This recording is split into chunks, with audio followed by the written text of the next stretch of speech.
Galatians 2:7 says, "But on the contrary, when they saw that the gospel for the uncircumcised had been committed to me, as the gospel for the circumcised was to Peter." This means that there are two gospels. Hello, are we here? There are two gospels. There is the circumcision, which is the physical aspect that when the baby is born on the 8th day, the physical part of the baby is circumcised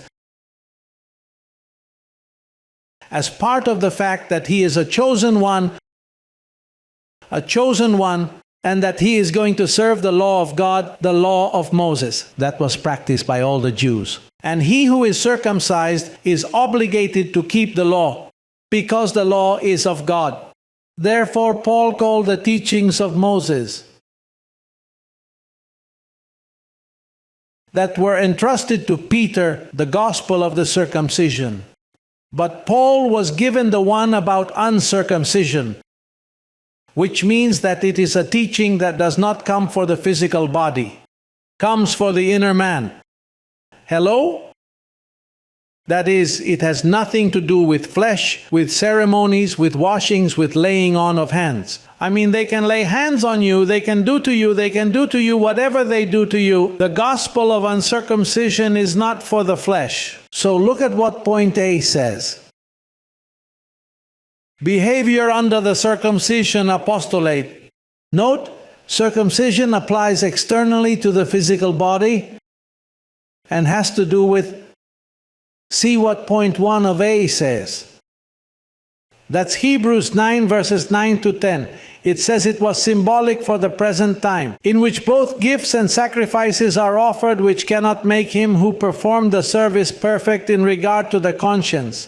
Concerned only with foods and drinks, various washings, which means laying on of hands or baptisms, and fleshly ordinances about what? Imposed until the time of what? The next verse it says, "But Christ being already present, you will not be with drinks and symbols and washings, because Christ is already present." Well, point number 2 says, the apostles said to Paul, this was the accusation they said to Paul, "But they have been informed about you that you teach all the Jews who are among the Gentiles to forsake Moses, saying that they ought not to circumcise their children, nor to walk according to what? Customs." Number 3, the apostles of the Lord, of the Jewish manifestation, said to Paul, "Take them and be purified with them and pay their expenses, so that they may shave their heads, so that they can see that you go about neatly keeping what?" It means that the apostles did not understand Paul. Listen to me well. Now look here, why they did not understand Paul. Because understand that this is a mystery that you have to understand. The apostles saw Christ keeping the circumcision. Because Christ served him, he was a servant of the circumcision.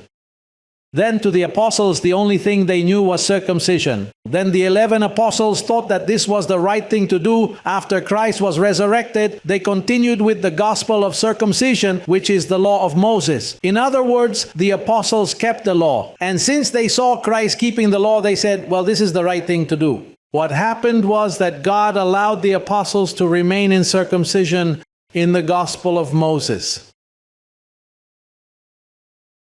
They stayed there because Paul was not present. The apostle of the uncircumcision had not come. Therefore, God allowed them to mix Moses with Christ